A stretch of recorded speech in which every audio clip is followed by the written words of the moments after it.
Olá a todos os meus queridos amigos e amigas que assistem assiduamente o nosso canal Kung Fu em Foco, como sempre trazendo para vocês convidados de extremo garbo e elegância, não é isso, Lu? Isso mesmo, Felipe. Kung Fuístas e fanáticos do Kung Fu. Hoje nós temos para vocês aqui um rapaz que não é só mais um rostinho bonito, ele tem muita história para contar e, além de tudo, muito rock and roll na veia, não é isso, Bruno? Aí, começou, é isso aí.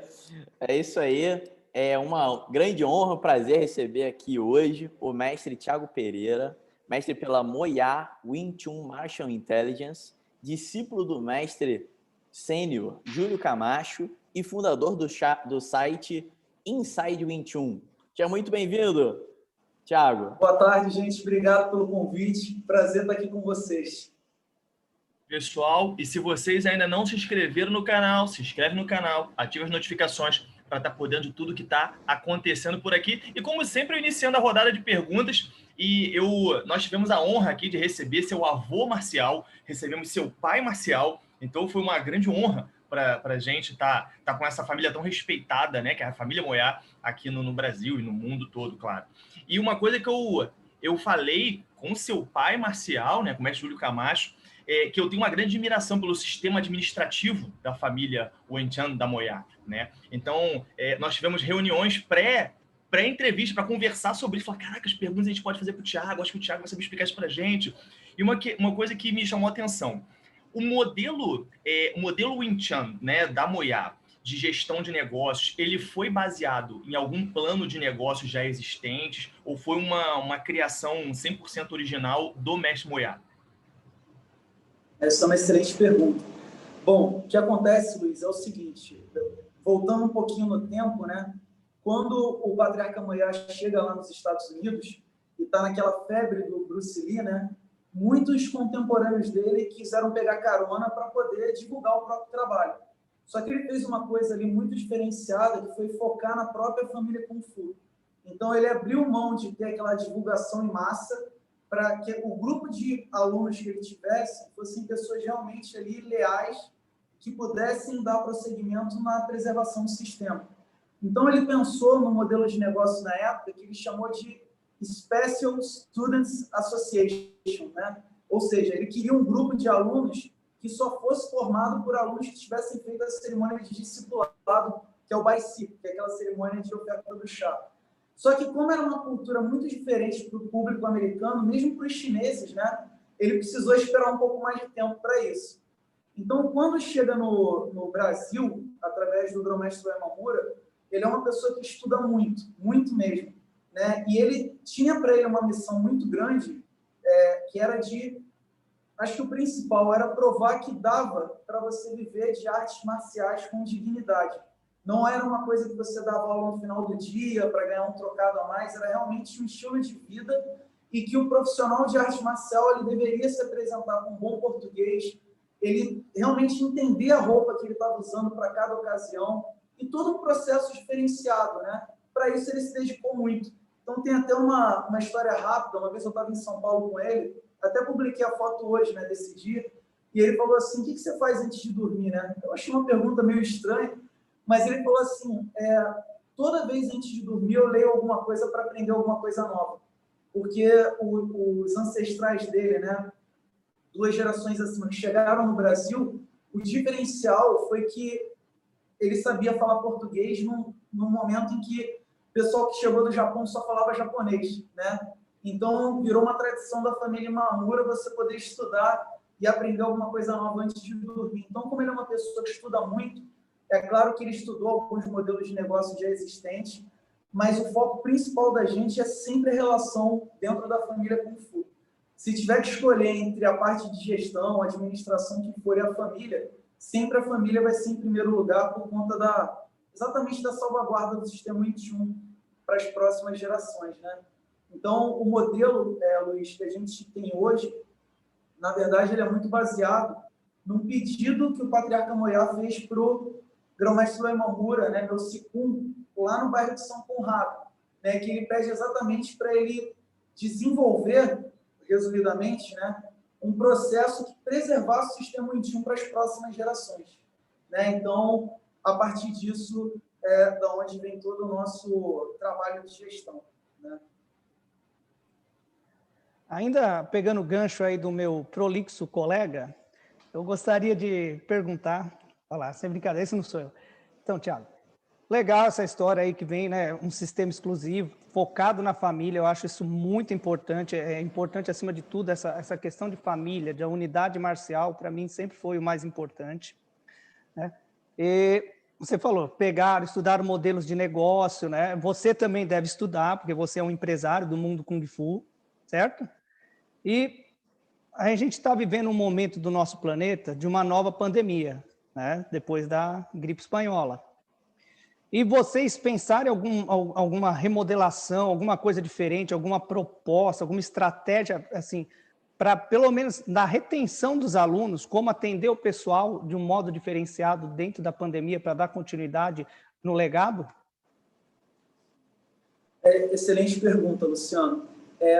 A gente, digamos assim, quando o meu mestre anunciou meu Sifu estava indo para os Estados Unidos, a gente já começou a pensar numa série de ferramentas para poder manter o contato com ele, ainda que à distância.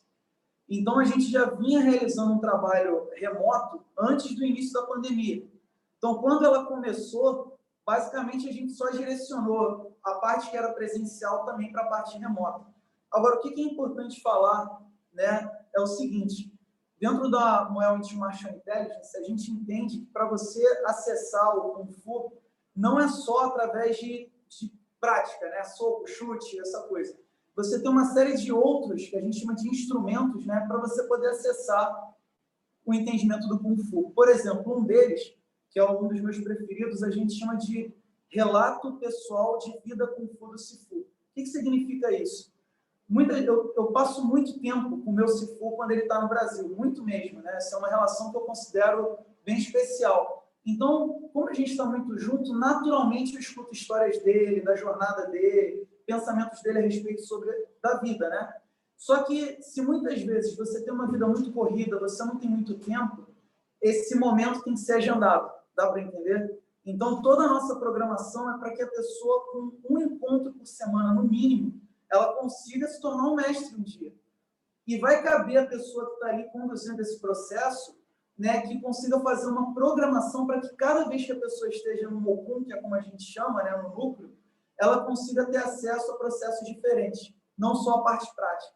Então, quando nós fomos para a atividade remota, basicamente a gente deu ênfase a esse outro tipo de trabalho, né, a essas outras abordagens, estudo da genealogia, um estudo das sequências, né, que o pessoal chama de CATI. Então, quer dizer, tudo online, de maneira que a gente pudesse focar no principal, que era manter a família Kung Fu unida nesse período, né? Então, a gente realmente entendeu que não era o momento de aprender nada novo em termos técnicos, era o momento de manter a família unida. E funcionou bem, né? Foi bem especial o ano de 2020, em termos, digamos assim, da família Kung Fu. Thiago, quando o mestre Júlio esteve com a gente, ele comentou que, se eu não me engano, né, ele comentou que existe um sistema de mais ou menos 10 níveis, né, em que a pessoa, quando entra na família, ela vai evoluindo, vai passando por graduações até alcançar uma graduação mais elevada. E, se eu não me engano, ele comentou também que vocês não fazem exame de faixa, né, para trocar de grau. Como é que funciona esses 10 níveis, né, e como é que uma pessoa ela pode evoluir dentro dessas graduações? Essa é uma pergunta bem legal. Começando pelo final, nós não usamos faixa de verdade, nem tem exame de faixa. O que nós temos é uma coisa chamada ato cerimonial, né? Então, quer dizer, é um dia que é marcado para você ir lá participar de uma cerimônia, e o formato dessa cerimônia, ela geralmente tem um padrão, mas ela vai sendo ajustada de acordo com o Sifu ou com a família Kung Fu. Por que tem essa cerimônia, né? Porque é baseado numa lógica confuciana de você trabalhar o processo humano, que é quando você está praticando com alguém, você vai se desenvolvendo, mas ter esse equilíbrio do outro lado, que é da parte formal, ou ritualística, dizemos assim, né? Então, quer dizer, quando você vai participar dessa cerimônia, você já sabe que você vai acessar o próximo nível, você já sabe que está tudo garantido, mas aquilo ali acaba se tornando um marco simbólico para que você tenha pelo menos o potencial de tomar consciência que a partir daquele momento algo mudou. Um exemplo que o meu próprio Cipum, irmão Moura, costumava dar, né, na década de 2000, é que ele dizia assim: você fez 18 anos, legalmente você é um adulto. Aí você pega o carro do seu pai, né, porque agora você é um adulto, pode pegar. Só que aí de madrugada seu carro enguiça. Aí você liga para o seu pai te ajudar. Né? Então é interessante porque, como não tem um marco muito claro, não, assim, fica confuso. Uma hora você é adulto, outra hora você quer voltar a ser criança. Né? Então essa cerimônia ela tem um potencial de atualizar em você o entendimento que, a partir daquele momento, você está no novo ponto da jornada. Sobre essa parte que você falou de 10 níveis, né? O que acontece é o seguinte: o meu mestre Júlio Camacho ele vem desenvolvendo uma proposta que a pessoa, quando começa, ela começa por uma coisa que a gente chama de programa fundamental, que são práticas assim que a pessoa realmente ela toma contato com algo mais aproximado do que ela tem na cabeça dela, que seria uma prática de 21, né? E aí a gente vai trabalhando os fundamentos com ela. Então, são situações bem simples, mas divertidas, para a pessoa ter aquela experiência e voltar feliz para casa, né? Então, ele fala que um bom medidor é você ver se a pessoa está sorrindo, né? Então, quer dizer, se o público estiver sorrindo, estiver realmente curtindo, foi um bom dia. A partir daí, o que acontece? Você é convidado, caso seja do seu interesse, para ingressar na família Kung Fu, para você poder realmente começar a se perceber como legatário dessa tradição, tá? E aí, nesse momento, você é convidado também para participar do que a gente chama de programa experiencial, que aí sim é um programa desenvolvido baseado no que foi desenvolvido pelo grão-mestre Irmão Moura do Cipum, onde a abordagem ela é um pouco mais subjetiva. Então, quer dizer, todo o conteúdo que você vai participar ali, ele não necessariamente vai parecer com uma situação de luta, né? Vão ser uma série de abordagens para você poder reconhecer o seu próprio corpo. Porque, afinal de contas, Bruno, uma pergunta que todo mundo já ouviu quando é profissional é assim: mas isso funciona para uma luta real? Se a pessoa vir fazer tal coisa, como é que eu abordo? Né? E não tem resposta para isso, porque, de fato, pode acontecer qualquer coisa. Né? A gente não sabe. Então, o que você tem que fazer é reconhecer o seu próprio corpo, para que na hora que você precisar, né, a sua mão vá para o lugar que tem que ir, porque de fato não tem como prever isso. Finalmente, né, a partir de um desenvolvimento de uma relação, porque a gente entende que o processo do Baici ele é muito fundamentado na relação entre o Sifu e o Todai, e não na parte técnica. O Sifu te convida para você fazer o Baici, ou alguém da família Kung Fu te indica. A partir dessa cerimônia, aí sim você tem acesso ao sistema tradicional. Sunintal, Champiu, Biuti, Moifadion. E o que acontece? Isso foi uma proposta do meu Sifu para que você criasse níveis de preservação. Então, você tem um programa fundamental que qualquer pessoa pode praticar. O programa experiencial, que é mais preservado. E, finalmente, o tradicional, que é mais preservado ainda. Porque, de fato, tem que haver um nível de compromisso relacional para você poder se aprofundar nessa jornada, né, do íntimo da nossa família. Pessoal, recebendo aqui hoje Mestre Thiago. E se você ainda não se inscreveu no canal, se inscreve no canal, ativa as notificações para estar por dentro de tudo que está acontecendo por aqui. Thiago, vocês utilizam uma série de associações culturais, né, que fazem parte não só da cultura Kung Fu, mas da cultura chinesa de uma forma geral, a cerimônia de chá, e dentre outras. Você consegue enxergar que boa parte disso também auxilia no sistema de retenção de alunos de vocês? Como é que você acha que funciona isso? Obrigado pela pergunta, Luiz, porque realmente uma característica é essa lealdade do aluno, né? Então, o aluno vai ficando 4, 5, 6 anos, é uma coisa bem especial e você envelhece junto com o aluno. Acho que um dia que eu não tinha carro ainda, né? Era um universitário humilde, e o meu Sifu estava me dando carona para casa, né? Junto com um outro praticante. E ele falou assim para mim: sabe, o meu maior desejo é poder ver vocês dois de cabelo branco junto comigo. Isso foi em 2006, foi muito especial, né? Então, quer dizer, realmente, quando eu comecei, tudo que eu queria era aprender uma arte marcial para me defender. Só conforme você vai se aprofundando nas relações, né? E nessa jornada, tem tanta coisa mais legal que vai surgindo, né? Que praticar também é a parte, mas tem um mundo muito maior, né? O que acontece, Luiz, é que a gente prioriza muito, não digamos assim, o meu Sifu fala muito, não é a ideia do chinesismo, né? Pendurar a lanterna vermelha dentro do Mogum, a gente não bota nada nas nossas escolas que não sejam, de fato, necessários. Inclusive, ao ponto da gente retirar coisas que, naquele momento, não são interessantes. Então, por exemplo, eu estou numa sala aqui, ó, você está vendo aqui um certificado meu, uma foto minha com o meu CIFU e o meu CIPUM, e um outro certificado. Esse aqui, por exemplo, ele só está pendurado aqui porque tem uma dedicatória do meu CIFU. Ele botou com amor para o Thiago Pereira. Aquela foto ali é a foto do primeiro núcleo que eu abri. Então, uma foto que para mim é marcante. E aquele outro certificado, eu fui um dos 2 primeiros a ganhar ele da minha geração, junto com o Gabriel, né, que é discípulo do mestre Nathaniel lá de Brasília. E foi também a primeira vez que eu passei cheque na minha vida, né? Então, quer dizer, é uma curiosidade, porque eu tenho outros certificados, mas esses 2 e essa foto, para mim, tem um valor simbólico muito grande.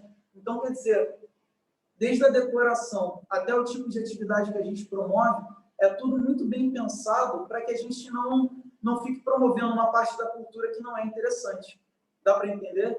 Então, quer dizer, todo esse processo que você chamou de cerimônia do chá e todo o restante, de fato, encanta muito, porque você acaba descobrindo uma cultura muito rica, muito profunda, e a partir desse contato, você passa a rever a sua própria cultura, né? Porque é uma cultura tão distante da nossa que você fala assim, poxa, né, se eu estou olhando para essa cultura, o que eu estou deixando de ver na minha?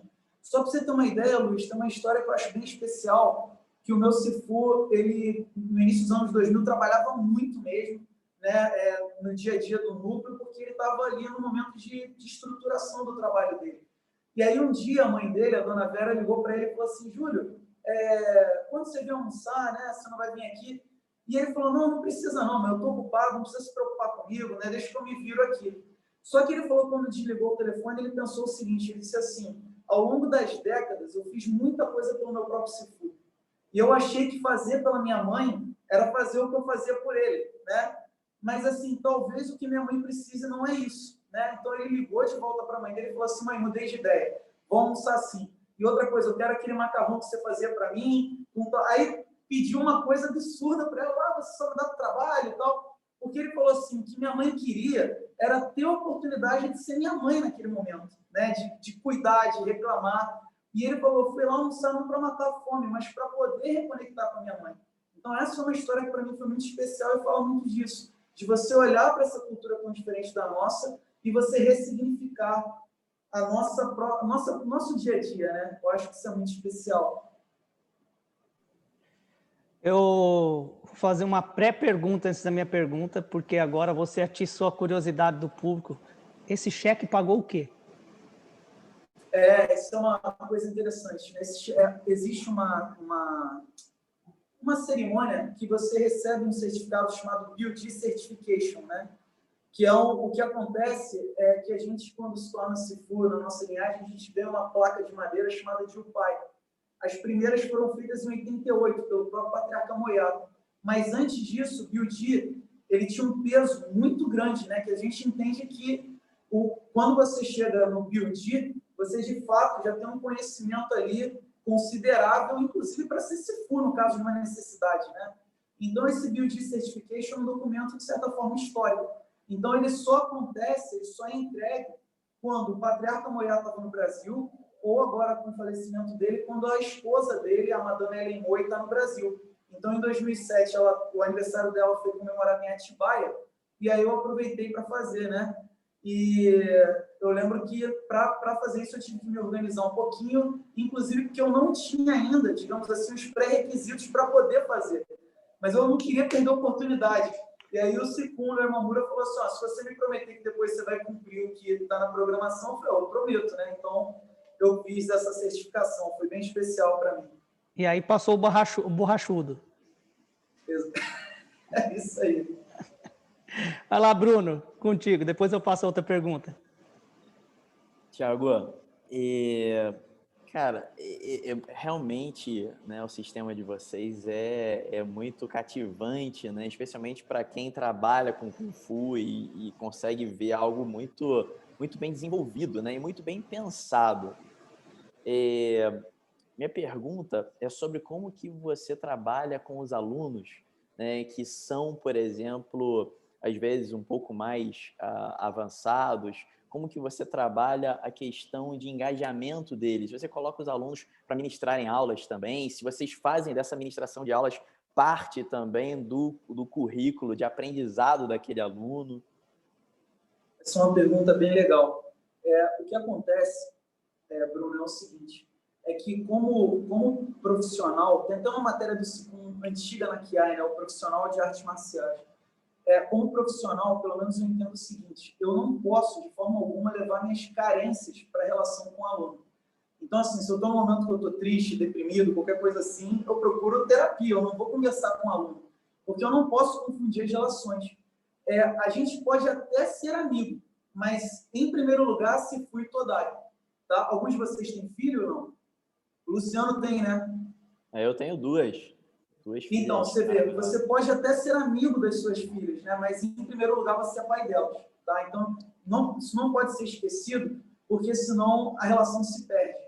Outra coisa importante também é com relação a sempre pensar no seu posicionamento, na maneira que você se apresenta, que tipo de coisa você tem para oferecer, e se você se sente em algum momento que falta coisa, você vai buscar, vai estudar, vai amadurecer. Um fenômeno curioso, Bruno, é que no início da minha carreira, a maioria dos meus alunos eram adolescentes e crianças, né? E o pessoal lá dos Estados Unidos achava que era um núcleo voltado só para adolescente, e falava, não é nada disso. Mas isso tinha muito a ver com o nível de maturidade que eu tinha na época. Então, dependendo do nível de maturidade que você tem como profissional, você vai atrair um tipo de público ou outro. Isso é muito importante. E esse tipo de público, Bruno, ele também vai falar muito sobre o engajamento. Porque muitas vezes vem aquela pessoa que é fã do Bruce Lee, lá de antigamente, que aprendeu uma luta infalível, aquela coisa toda, e essa pessoa, muitas vezes, ela não vai ficar por muito tempo. Né? Por que ela não vai ficar por muito tempo? Porque ela não entende, muitas vezes, que tem uma série de etapas a serem cumpridas. E, ao longo dessas etapas, talvez ela mude de ideia a respeito do que ela veio buscar. Não dá para você virar o grande mestre do dia para a noite. Tá? Então, acho que é fundamental você trazer para o seu aluno o seguinte, que quando ele está com você, de alguma maneira, ele vai sair refletindo depois desse contato. Não por algo que você disse, mas às vezes só pela sua postura e conduta no dia a dia. Porque se ele chegar para ter um contato com você e encontrar mais do mesmo que ele vê lá fora, digamos assim, por que ele vai te seguir? Tem uma fala também, Bruno, que é do Patriarca Imã, né? Não do filme, mas o Patriarca Imã da vida real, né? Que ele dizia uma coisa que me marcou muito quando chegou essa história para mim. Ele falava assim, vamos supor que você só está me procurando para virar um lutador. Aí você passa 10 anos comigo, você vai virar um lutador. E aí você vira um mestre também. Aí você recebe o seu primeiro aluno. Só que o seu primeiro aluno não quer ficar com você só 10 anos, ele quer ficar 20. E aí o que você faz agora? Você tem 10 anos de técnica para ensinar para ele. Os outros 10 se inventa, manda ele embora, o que você faz? Então, o que acontece é que todo trabalho, Bruno, ele é baseado no que a gente chama de vida Kung Fu, que é você aprender para o dia a dia. Porque se eu for praticar com você, falar, Bruno, fica em guarda, e você fica lá em guarda para mim, espera-se que durante uma prática você esteja atento e em guarda. Mas muitas vezes no dia a dia, quando a gente senta para fazer um lanche, para almoçar junto, a gente se torna desatento. Então, a vida Kung Fu é exatamente para a gente não ficar paranoico, né? Mas para a gente ter um nível maior de atenção em situações básicas do cotidiano. E isso é para a vida inteira. Você sempre tem algo a aprender.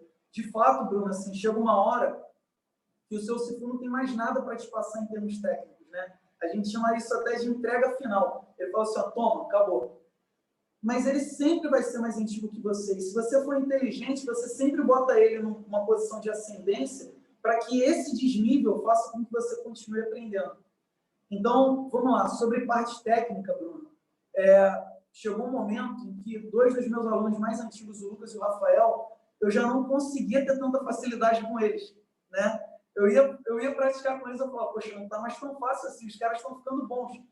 Então, o que eu comecei a pensar por uma sugestão do mestre Diego Guadalupe, que estava no SESC lá no dia que você foi também. Ele estava ajudando na demonstração com o grão-mestre Ramamuri.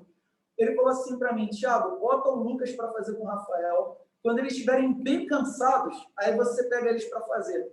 Porque eles já não vão estar com aquele vigor todo, vai ser mais fácil de você fazer. Então, quer dizer, e aí, Bruno, em outra oportunidade também, e foi a primeira de todas, eu estava coordenando um grupo, eu não era Sifu, não era nem profissional, mas eram pessoas, eram pares meus, pessoal bem antigo, que gostava, era uma prática voltada só para combate. E um dia eu liguei para o meu Sifu e falei assim, eu não tenho condições de estar ali naquele grupo.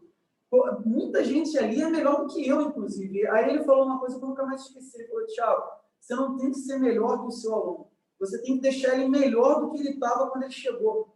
Então, assim, para isso você não precisa ser melhor que ele. Porque a tendência da vida é que você vai entrando em decadência física, mental, o que for, e você sempre vai estar recebendo um aluno cheio de gás. Como é que você vai trabalhar com essa pessoa? Por fim, Bruno, última parte da sua pergunta, a gente entende que formação completa é você aprender para você e você aprender como transmitir isso para o outro. Então, quer dizer, se você, por exemplo, já teve aquele professor na faculdade, na escola, que você via, a pessoa sabia muito a matéria, mas ela não conseguia engajar a turma. Então, a habilidade de aprender é diferente da habilidade de transmitir.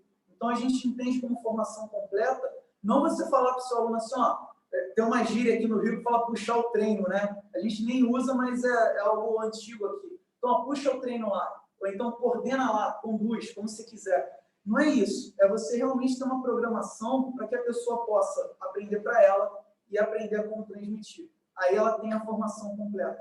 Porque quando você for transmitir para alguém, você vai encontrar pessoas com limitações físicas diferentes, com uma velocidade de entendimento diferente, você vai ter que conectar com cada um para que a pessoa possa se desenvolver. Senão, nada feito. Pessoal, recebendo aqui hoje o mestre Thiago, e se você ainda não se inscreveu no canal, se inscreve no canal, ativa as notificações para estar por dentro de tudo que vai estar rolando por aqui. E, Thiago, com certeza você aprendeu muita coisa desde que você entrou na escola, né? Não só a parte técnica, como você disse, mas questões relacionais, questões administrativas. Com a sua visão hoje de mestre, com toda essa bagagem, se você tivesse que começar do zero, com o seu conhecimento, se começar do zero, como seriam os seus primeiros passos? Que pergunta legal. Tem uma fala, Luiz, do Patriarca Imã também, que ele dizia o seguinte: se você for muito burro, você não pode praticar o Wing Chun. Se você for muito inteligente, você também não pode praticar o Wing Chun. Por quê? Porque se você for muito burro, né, nessa fala dele, você não consegue entender as nuances. Se você for muito inteligente, você só fica questionando. Então, o que acontece é que tem uma lógica dentro da cultura chinesa que a gente faz uso aqui, que são 3 ideogramas que a gente chama de Sao, Po, Lei. Então, Sao é aceitar. De fato, seria obedecer, né? Mas é aceitar. Po é analisar. E Lei é descartar. Então, o que acontece? Toda conversa, ela começa com o Sao. Você pode não concordar com a pessoa, porque ela tem um posicionamento diferente, uma ideologia diferente, mas é fundamental você conectar com ela e aceitar o que está sendo dito. Porque a gente entende que se você não aproveitar nada do que o outro está dando, você não tem bom Kung Fu. Então, primeiro você aceita para depois você analisar. Então, eu acho, Luiz, que se eu começasse hoje do zero, o maior desafio seria exatamente zerar para poder estar com o coração aberto e aprender. Porque quando você chega com muita coisa, perde-se um tempo até você desfazer dessas coisas. Então, acho que o principal seria fazer esse trabalho de salto-polei se eu começasse do zero hoje. Cara, nunca a pergunta do meu colega que me precedeu me deu abertura para a minha pergunta. Porque sempre uma primeira vez. O mestre Thiago, ele já falou em outras entrevistas, em outras oportunidades aí, que ele foi influenciado bastante pelo Karate Kid, principalmente o de 84, né, aquele primeiro lá. E aí me lembra assim, o mestre Miyagi, 2 lições. Primeira lição, Karatê para defesa. Segunda lição, aprenda a primeira lição. Né? Exatamente. É bem por aí a coisa, né? Mas como você já falou sobre a influência, né, do Karate Kid na sua vida, em outras oportunidades, não vou ser repetitivo, mas eu vejo que você também é fã de rock and roll, toca guitarra ou baixo, uma coisa assim, né? Conta pra gente essa experiência e como a experiência Kung Fu melhora a sua musicalidade. Olha, essa história é curiosa, né? Eu tive um primo que morou comigo durante um bom período e ele realmente é um grande instrumentista, né?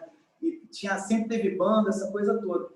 E chegou um momento da minha vida, ali com 17, 18 anos, que eu comecei a ficar deslocado no grupo de amigos, né? Porque todo mundo tocava alguma coisa, tinha uma banda, e eu não conseguia interagir. E eu falei assim, eu vou comprar um violão e vou aprender para poder estar junto, né? E aí aconteceu de eu não saber afinar o violão, né? E um vizinho meu lá falou assim, ele afinava para mim, ele disse assim, olha, você não tem banda, você não pode tocar violão e guitarra e não ter uma banda. E aquilo ficou na minha cabeça. Então, o que acontece, Luciano, é que o Patriarca Moiá, ele deu uma entrevista na FEFISA, em 1996, tem essa entrevista gravada, que ele falou uma coisa muito interessante. Ele diz assim, quando você é um praticante de Wing Chun, você é mais inteligente, por quê? Porque você tem o seu cérebro e o cérebro do Sifu, né? Então, você passa a tomar decisões da seguinte maneira, poxa, o que o Sifu faria nessa situação, né? Então, quando eu já estava na faculdade, eu estava numa turma de 80 alunos lá na biologia, e chegou uma veterana e falou assim, gente, quem tem banda? Porque vai ter um festival da biologia, né? E quem tiver banda pode tocar. E eu levantei a mão. E aí meus amigos falaram, você não tem banda, cara. Por que você? Eu falei, mas eu vou conseguir. E tinha um mês para conseguir a banda, né?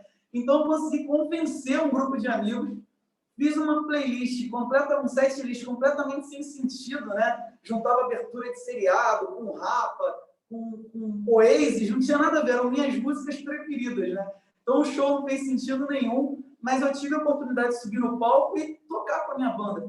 E eu acho que esse episódio eu fiz questão de frisar, porque normalmente eu não faria isso, né? Normalmente eu sou uma pessoa tímida, introvertida, mas ali naquele momento eu falei, meu Sifu faria isso. Né? Ele primeiro falaria que ia participar e depois daria o jeito dele de fazer a banda acontecer. E felizmente foi bem divertido, assim, foi uma experiência inesquecível. E sempre que tem oportunidade, né, algum grupo de amigos meus está tocando em algum lugar e chama para ir no palco, eu vou e brinco, né? Não tenho nenhuma pretensão, mas são sempre experiências divertidas. Muito inspirador isso, Thiago, muito inspirador. Agora, Thiago, muito legal, cara. Você tem falado coisas muito interessantes, muito profundas, e por 2 vezes você citou o Patriarca Ip Man. E muitas pessoas me perguntam, né, sobre ele, né, embora eu não pratique Wing Chun, mas porque justamente os filmes hoje em dia, né, nesses últimos anos, os filmes do Ip Man, do Grande Mestre, eles têm sido os filmes de Kung Fu mais bem-sucedidos dos últimos anos, não é? E então eu queria te passar essa pergunta, né? O que é realidade nesses filmes, né? E o que não é? O que é o Ip Man histórico, real, e o Ip Man do cinema? Fala pra gente como é que é essa diferença. Nossa, aí dá um encontro inteiro, hein?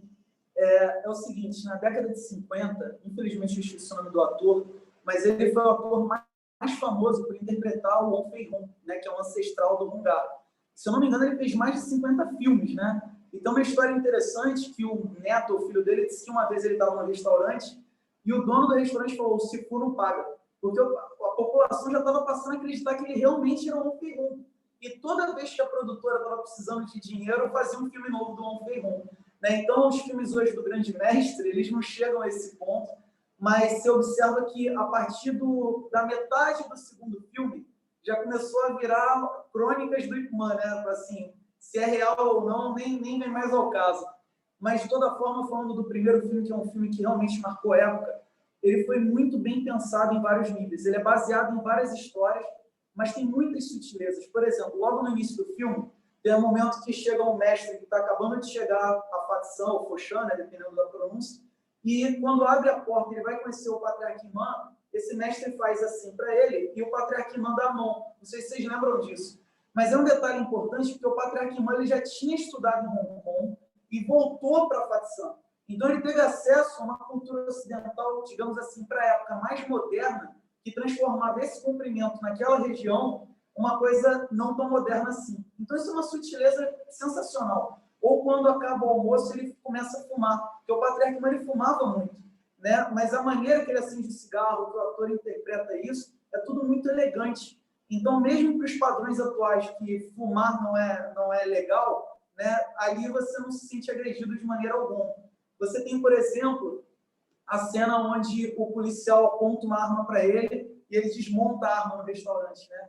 Aquela cena é baseada numa situação onde o Patriarca Man estava numa celebração, alguma celebração que aconteceu ao longo do ano, e teriam apontado uma arma para a tia dele.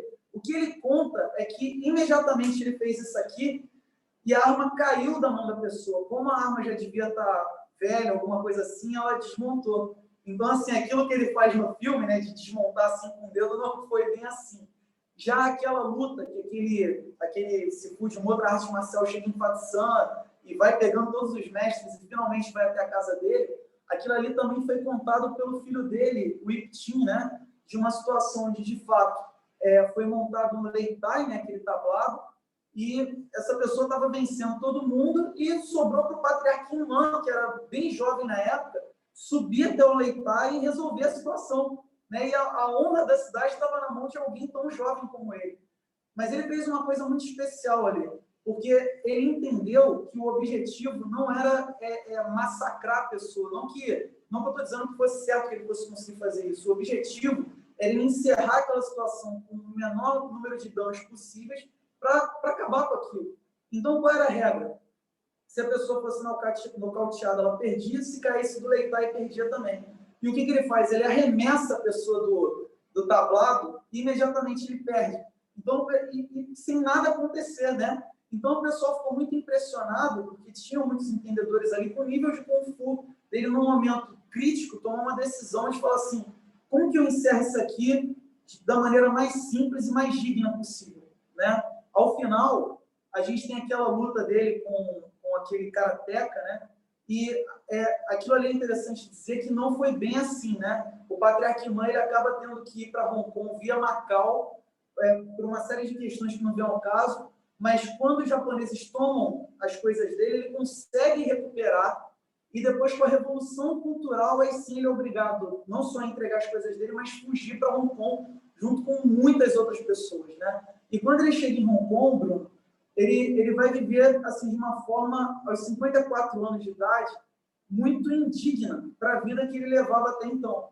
E aí ele tem uma ideia brilhante. Eu não sei se vocês já viram isso, mas geralmente na entrada de cemitérios chineses você tem lojas que vendem produtos para você queimar e oferecer para o falecido. E a cidade de Fatsan era famosa por esse tipo de produto. Ele falou, então eu vou vasculhar, porque de repente eu encontro algum conterrâneo. Então ele encontrou um conhecido dele que falou assim, olha, um Sifu do seu calibre não pode passar pelo que você está passando. Eu vou te apresentar um rapaz, ele é um entusiasta das artes marciais, é presidente do sindicato dos trabalhadores de restaurante. Então ele é uma pessoa influente que pode ajudar. E aí o Patriarca Imã chegou, ele tinha uma estatura muito baixa, você olhava para ele, você não dizia que ele era um praticante de arte marcial dentro do que se entende, né, ou do que se entendia. E ele conversa com esse rapaz chamado Leon Sion, que isso já é representado no Grande Mestre 2, né? E aí o garoto fala assim, olha, muito legal, mas eu quero ver, né? E aí o Patriarca Imã tem que levantar e mostrar para ele, né? E ele derruba ele 3 vezes, né? O Leon Sion fica muito impressionado e fala assim, eu posso virar seu aluno? E numa versão da história que chegou para mim, Bruno, mais uma vez mostra a frieza do Patriarca Imã, passando fome, morando num lugar com refugiados, assim, perdeu tudo. A família ficou, a família não vai com ele, sem importante ser dito, só vão depois. E mesmo assim, ele é frio o suficiente para pensar o seguinte, você falou de engajamento, né? Ele falou assim, pode ser que esse rapaz comece a praticar e daqui a um mês ele desista, né? Então, eu vou fazer o seguinte, ele falou assim, olha, minha única regra para você ser meu aluno é que eu só dou aula no mínimo para 10 pessoas. Se você conseguir mais 9, eu dou aula para você. E aí, como ele era influente, ele teria conseguido, e são histórias que chegam, né? Esse grupo de alunos e começou, aí sim, num terraço do sindicato, né, de trabalhadores de restaurante, e no período de 22 anos, Bruno, o Patriarca Imã recebeu uma alcunha que você só recebe da comunidade marcial, geralmente depois que você faleceu, que hoje está numa placa no primeiro museu dele, que é a alcunha que é a seguinte, Yadoi Chunsi, tá? Yadoi é uma geração, então é como se fosse o Chunsi, que é o mestre dos mestres daquela geração. Então, ainda em vida, o Patriarca Imã ele não era mais chamado de Sifu, ele era chamado de Chunsi, que é o mestre dos mestres. Então, por isso que o nome do filme é O Grande Mestre. Só que quando ele morreu, virou Yadoi Chunsi. E o meu preferido, Bruno, de todos, é um que tem aquela cena que ele luta na chuva, com um chapéu, né? que é o filme do Wong Kar-wai. Eu adoro esse cineasta. Aquele filme ele é muito especial para mim. E só para encerrar, todos esses filmes, Bruno, do Grande Mestre, eles surgiram só por uma única razão. Que o Patriarca Imam, e até me arrepia falar disso, ele não sabia que ia morrer, mas 8 dias antes de morrer, ele pediu para filmarem ele com Super 8. Então ele mostrou Siu Yintao, Chan Kyu, Moi Fadion e o Zimpompuan, mas não mostrou Biu Ti nem o Patiantor, propositalmente. E na demonstração dele de Moi Fadion, ele esqueceu uma parte da sequência. Você observa, na altura da vida dele, ele esquece, aí ele se debruça e fica tentando lembrar. E aí bateram essa foto. E quando o Wong Kar-wai fala, até me emociona, assim, ele fala assim, aquilo me tocou tanto, esse cineasta, fala, pô, imagina um mestre daquele calibre, naquela altura da vida, esquecer o que passou pela cabeça dele. E só por causa dessa foto, ele falou, vou fazer um filme sobre a vida dele. Só que para ele juntar os artistas que ele queria, demorou tanto tempo, que aí a produtora lá do Wilson Ip, do Sammo Hung, passaram à frente. Mas depois ele lançou o filme, se eu não me engano, em 2013, alguma coisa assim. O filme ele tentou montar da melhor maneira possível por conta do conflito de agenda, mas para mim, eu diria que é o meu filme favorito de Kung Fu de todos os tempos. É muito bom mesmo. Esse filme, ele tem até aquela atriz a Zhang Ziyi, que é a do Tigre e Dragão, né? E Exatamente. Realmente fica a dica aí para quem está assistindo, porque realmente é um filme incrível, até pelas lutas de Badichuan, né? Você tem um praticante de Badichuan muito bom, que faz uma cena de luta na chuva também, incrível. E o nome do filme é esse, Yadoi Chun-Si, em chinês, né? Que acabou chegando em O Grande Mestre também, alguma coisa assim. É com Tony Leung. Né? Vale muito a pena. Se eu não me engano, o nome só tem na versão, o nome só tem em inglês, que é The Grandmaster. Acho que é isso. Isso, é bem lembrado, exatamente. É um filmaço. Para quem quer ver lutinha, talvez se decepcione um pouco. Mas, assim, em termos de pensamento, de construção, aquela cena do biscoito, né? É muito especial o filme. Pessoal, recebendo aqui hoje Mestre Thiago, e se você ainda não se inscreveu no canal, se inscreve no canal, ativa as notificações para estar por dentro de tudo que está acontecendo por aqui. E sei que vocês, empolgados com as nossas críticas rebuscadas de filme, estavam querendo mais e mais, querendo saber a opinião também do Luciano sobre o que seria do Karate Kid se juntasse com o Ip Man e no meio de tudo Goku entrasse. No entanto, estamos chegando próximo ao fim de mais um programa. Não esquecemos de Naruto e nem do Baby Yoda, né? Olha só, Jesus do céu. Shifu, Bruno, como estamos no horário? Embora eu quisesse muito saber, né, se haveria um Kamehameha ou não, precisamos finalizar esse programa, mas eu acho que fica a dica aí, fazer um programa especial para debulhar toda essa mítica dos filmes do Ip Man. Seria bem legal, viu? Acho que muita gente tem essa curiosidade. Pessoal, então, eu iniciando as despedidas, queria agradecer imensamente a disponibilidade, a simpatia do Thiago por estar aqui com a gente, tá? Eu acho que quanto mais informação, a gente sempre discute muito isso aqui no programa, quanto mais informação sobre o Kung Fu de verdade a gente consegue proporcionar, não apenas para os praticantes, mas para as pessoas que em algum momento podem vir a ser praticantes, mais isso enriquece a nossa cultura e a nossa família marcial como um todo, né? A toda a família Kung Fu. Não é isso, Lu? Isso mesmo, Felipe. Muito obrigado, mestre Thiago, pelo seu tempo, pela disponibilidade, pelas histórias aí que realmente são coisas de arrepiar e fazem a gente pensar realmente o que é vida, o que é ficção. É uma coisa que eu sempre discuto com os meus alunos, né? O que é o Kung Fu do cinema versus a realidade, né? Então, acho que hoje a gente conseguiu permear um pouquinho e, quem sabe, no outro dia temos um Kamehameha a pedido do Shifu Bruno. Não é isso, Bruno? Mestre Thiago, foi muito legal, especialmente por realmente você se remeter a várias histórias, tanto suas quanto do seu mestre direto, do seu grão-mestre, dos patriarcas, né, Moyar e também Ip Man.